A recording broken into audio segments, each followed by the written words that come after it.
In the heart of the universe, these brothers do everything in their power to protect their galaxy. I'm the brains, and you're the brawn. But there's one place... We've received an SOS from the Dark Planet. Even they're not safe. It's so beautiful. Commencing rescue op! Greetings! We've heard your call for help! Don't you die on me, buddy! Freeze! No, Leon, back in my X-Files days, which is to say when it was on the air and good, which is kind of a narrow window. Was it 2 years or 3 years? It was actually 4 years, but out of 9, that's not so good. Okay. I used to wear my I Want to Believe t-shirt, and I'm not sure. I think it was more like I want to believe. You wanted to want to believe. Yeah, exactly. I'm like, sure, it'd be great if there really was aliens and they were visiting here. I mean, not completely comfortable for those being anally probed or what have you, but it still would be cool to add a dimension of awesomeness to life if that was there. So there was a large part of me when like, you know what, aliens, if you're out there, feel free to come pick me up. I would love to go with you wherever you're heading. But not if they're the aliens from this movie. Because I despair enough of intelligence on our own planet. I don't know, Cyrus. I mean, most aliens we see are malevolent, and it never works out for us. True. So these guys, I don't know, as marauding aliens go, they ain't so bad. No, they're not malevolent, but like I said, I despair of the intelligence on our own planet. If you find out, like, the aliens, too, or just, like, to paraphrase Bill Hicks, like, hey, man, don't you want to come visit our leaders? Nah, we just had a long trip. We gonna kick back and whittle some.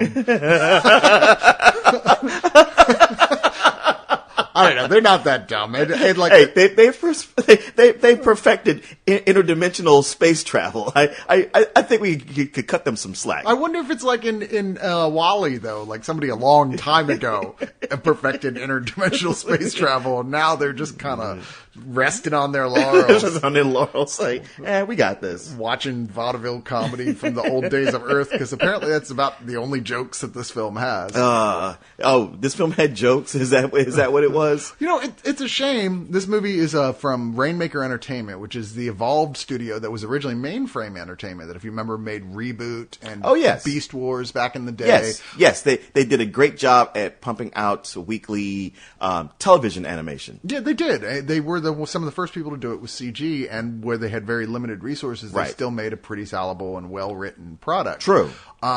That being said, they've spent, since they've turned to Rainmaker Entertainment, they've literally done almost nothing but straight-to-DVD Barbie animated films. Oh, yeah. So this is their first theatrical release, and surprisingly, it doesn't look like it. I mean, when we see things like the Red Hood ones, or were those... You mean Batman? No. The little Red Riding Hood Hoodwinked. Yeah, Hoodwinked. They look like a first-time animation studio. Yes, they did. They're very cheaply made. This doesn't. This looks bright and flashy and like DreamWorks. It's filled with color and motion. I mean, the animators seem to know largely what they're doing, even if some of the facial details are a little underplayed. But in terms of the script, was there a script, really? It's amazing. It is rare that you have such an underdeveloped script with animation of this caliber. It's not the best of the best, but it's still pretty good, most of it. And if anything that keeps it going, it's that. But, as far as like the writing on it goes, it is so low level. I mean, the only thing I found surprising by it was how it kept the perfect record of having every joke fall flat. Honestly, it kind of was what kept me in my seat, was just amazement that they were throwing this many jokes at the screen and that none of them worked. It's almost like if you ever play Fruit Ninja and, you hit a bomb and it takes points away. But if you can hit lots of bombs, you actually get points because it call you, hey, you're a bomb lover. And this was one of those where it's like, you know what? Maybe you get points for if you like our goal was to not make you laugh at all.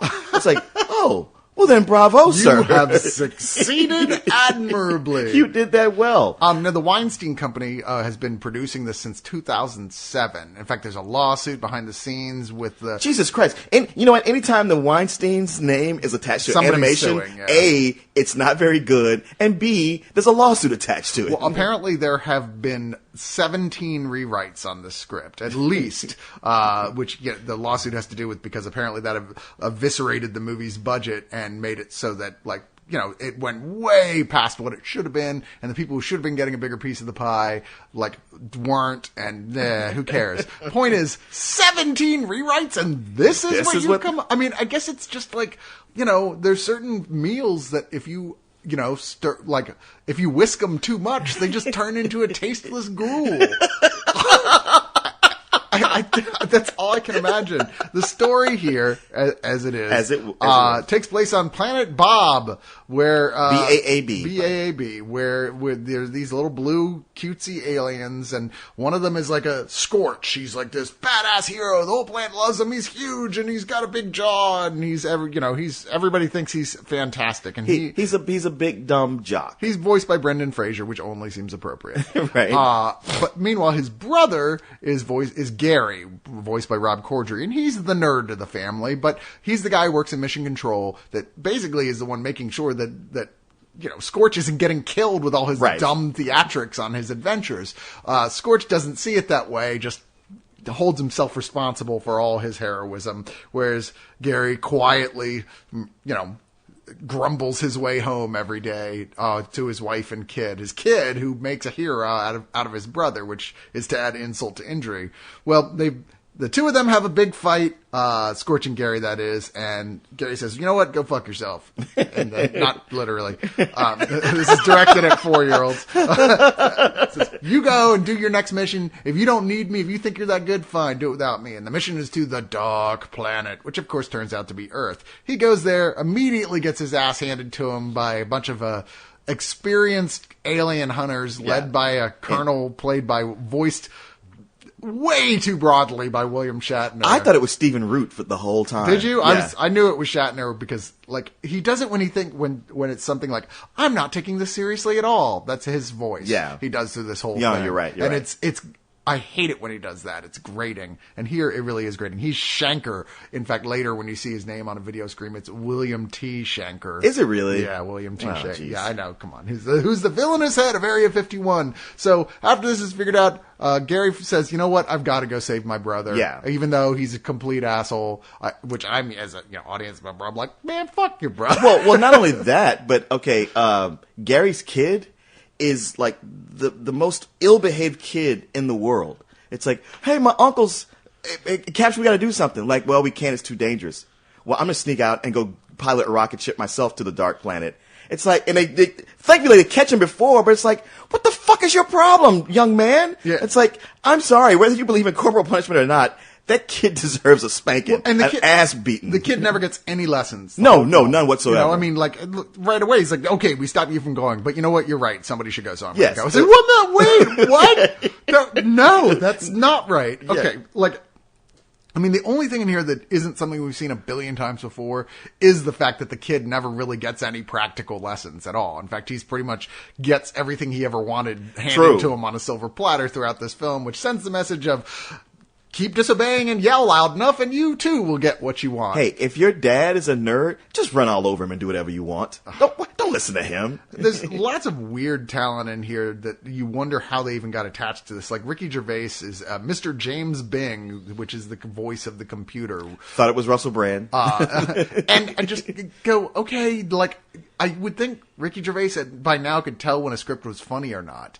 And it's just so... Ricky Gervais can tell when a paycheck will clear. There's that. Sarah Jessica Parker plays Gary's wife, who has she has a small... Like, as it gets to the last act, they give her more to do, but even so, not much in the way of dialogue for her, really, that has any meaning. Like, there's a girl off between her and another alien type of thing that's supposed to... I guess have some sort of resonance on some level, but it's also unconvincing inside of the plot. Yeah, and Jessica Alba is the other, and it's a whole like, oh, you decided to be a mom, so now I'm a working woman, so now take that, sit down and shut up. It's like, I don't understand why this is even a part of this. Why is this part of this It's almost story? like they said, like, well, we got these actresses here. We got to write something for them to do. To make it even worse, once they land on Earth, Gary and Scorch are captured and brought into Area 51 to work on a big giant death beam type of thing. And there are other aliens they have to work with, of course, that look like they just came out of the rejected sketchbook from Monsters Incorporated. Man, you nailed that. That's exactly what it looked like. It made me go like, you know what? Maybe I don't want to see Monsters University. It's Craig Robinson, Jane Lynch, George Lopez, and Greg Binkley that hit every single cliched character like this that you're supposed to have in the film. Pretty much. And even though I kind of like Craig Robinson in it because he's in a role that you don't normally see him in, and I can't say he made me laugh. I was just like, I don't mind him so much. It's here like they did like something I thought was kind of interesting, where their whole premise is that most of our technology, like, everybody can recognize we've had a jump in technology. A bit. And they're saying like, oh, it was actually because of it's alien tech we use. Like, like that this guy invented social networking. He lures the smartest aliens from across the universe and throws us in jail. Take Thurman. He was a professor. Those four hands invented touchscreen technology. Or Io. She used to be a librarian. She got so mad looking stuff up for people that she invented the search engine. And most importantly, me. After my radio show got famous, I invented social networking. I've got 5 billion pending friend requests. That's an actual conspiracy theory. That wasn't Is it really? That wasn't creative writing. Oh, okay. Okay. Whether they came up with it or they used it, but see the fact that that's an actual conspiracy theory, that's such an adult thing, and this movie is totally written on, as you say, a 4-year-old's level. Even like the overly bright colors, like there's no reason to make everything this bright and way bright and this smooth and this round, and it plays like, okay, this is clearly for little kids, elementary and below. And yet they throw in these things, these adult concepts or even adult jokes, and jokes in quotes, they're like, they aren't places where they meet in the middle. There's no middle ground where a kid can go like, oh, I kind of get that. It's like, it just flies completely over their Well, the heads. one thing I'll say is that most of the time, 99% of the time those jokes are there, the kids won't even realize that there was a joke. They just think it's just more talking and part of the plot. It's the subtext is the adult joke. Like the thing that a lot of the soldiers in here are all given names which combine into names of well-known or even not quite so well-known sci-fi and horror directors. Movie directors, like they're like, James Cameron, come here. Yeah. Like, that was supposed to be funny. Okay. Okay. Yeah. It's like, what an interesting coincidence. Oh, wait, you did it again. Yeah. And there's an awful lot of that whole running joke thing, of running jokes that are startlingly unfunny or so old that you're like, what are you doing? Like they reuse the guy stepping on the rake and it hitting him in the face 7 times. 7 times. It's like, are you kidding? Like I said, it's a film that more than anything, you're just sitting there amazed at the sheer incompetence that went into the script, and how in the hell did they get all this really good talent to come in to read for it? I mean, was there a point that they were just under contract early on, and then it was easier to do it than try and wiggle your way out of it? I'm sure. I mean, you think about like how much of a commitment these actors have to make. It's a day, 2 days at the most of reading from a script. Probably not a whole lot of direction and like, no, do it louder. No, make it bigger. You get Brendan Fraser in to do all the big stuff. He probably does it all in one take. I think he even plays it, even though this is a broad character, I think even he plays it too broad. Yeah. To where like, you just don't, you don't have any empathy with Scorch whatsoever. You're like, how is he tolerated in any sort of way? Not let alone looked up to. But they get him in for a day. They don't have to get out of their pajamas or running clothes. They come read in a booth. And then they go home and eventually a check will get mailed to them. And they have something like, oh, I've done all these other things. Now I have something I can show my kids. And they're happy. And they move on to another project. And then this comes out and people go like, man, what the fuck? And they're like, I don't know. I didn't even see it. There should be punishment. That's all I'm saying. It's just like the movie 43. I mean, this isn't like movie 43. Don't get me wrong. This isn't like... It's not even bullshit. That's the thing. It's not bad enough to be interesting to go like, this is some old bullshit. This could be a great review if it was some old bullshit. I mean, I almost wish we could go back in and get a lot of other actors and revoice the whole thing. Yeah. Because the animation is really pretty at points. Yeah. I mean, there's a lot of creative stuff going on in that sense. It's just, like, I mean, God, there's a scene where there's this giant monster that comes out of nowhere. You're like, oh, finally, it's going to be an interesting set piece. And it's like a 10-second sequence before they get rid of him, like, afterthought. But the whole voice form is this, like, background weird, like, wait, what was going on? Did they give him some weird ethnic accent for no reason at all? To the point that it took me a long time to realize that voice was coming from that particular alien. Yeah. I kept feeling like, is some character off screen that I'm not seeing? Wait a minute. I must have looked down. What's going on? Yeah, it does feel like that sort of voiced after the fact. Some of the jokes like that thrown in, like there was never a voice for that character. Yeah. And then somebody after the fact, no, we should give him a voice. Like, I wouldn't have been surprised if some of the lines in here would have been like, insert joke here, insert joke here. Yeah, exactly. Like, they just never got around to it and went like, oh, did we miss that? Ah, well. Yeah, we need to What's Up Tiger Lily this second. Yeah, no shit. Yeah, there's God, I wish there was more. Like, it's such a shame. It's just a lot of stuff thrown away. And I think it goes without saying, this is what happens sometimes when a script just sits around for this long, that this many people have at it, that it gets more and more watered down. I mean, if it's getting these many rewrites on the order of the Weinsteins, which says to me, they go, no, this is for kids. So it's got to be more kiddie. Right. And that's what it feels like would happen. Like, people would write clever stuff. They go, kids aren't going to get that. Write it down. I'm like, you know what? I think Pixar has proven again and again that kids like anything that's brightly colored and moves quickly, and you can kind of, like, if they're too young to understand completely what's going on in the dialogue, it doesn't really matter. They're not going to, like, tune out.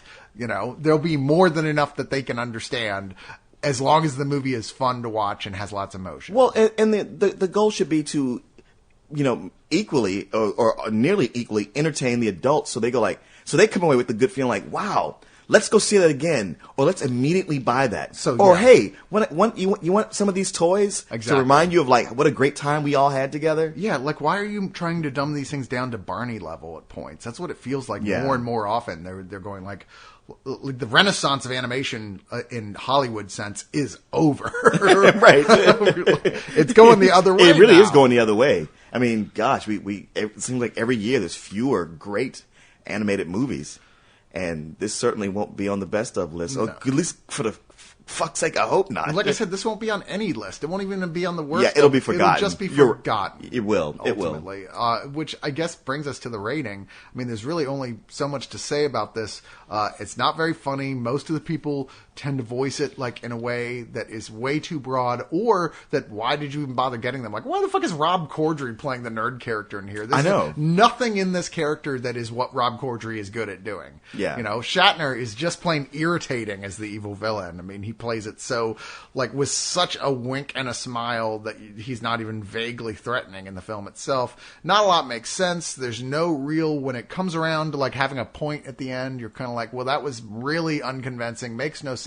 And if you're trying to sell morals to kids, boy, are you going about it all wrong. Yeah, no kidding. But like I said, that being said, I stuck through the whole film. I actually enjoyed looking at the animation. I thought it was downright beautiful at points, if a bit simplistic in its character design. I'm going to give this a low rental. That's probably even being a little bit generous. But still, I can't quite call it bullshit out and out. The script is bullshit. The animation is not. Yeah, and I'm right there with you on everything you said. I mean, I originally thought this was Escape from Planet Earth was a sequel to Planet 51, which I was like, okay, well, that would be an interesting way to flip the perspective on it. But that's not what this is. It's its own thing, and it's just something where it's like, it's just pretty enough to not be direct to video, but everything else about it is. I mean, so much. It's almost like, wow, why'd you even waste all these people's time to do this? You should have just, like, downgraded it across the board, put it direct on video, and saved all that money in marketing. Yeah, either characters were either too thin or too annoying. And I'm right there with you. It's just so direct to video that I just have to give it a low rental. You know, this is entirely why the aliens haven't come for me yet. They're like seeing this shit and they're like, that planet is full of racists. Seriously, just making us out to be idiots. What is that? I'm like, no, don't listen. We're not all like that. I know you're not like that, aliens. I'm here. Please.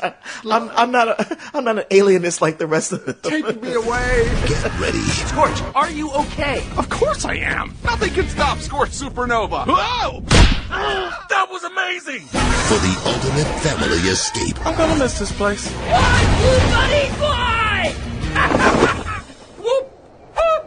Escape from planet Earth. I thought this movie was supposed to be in 3D. Okay, that's better.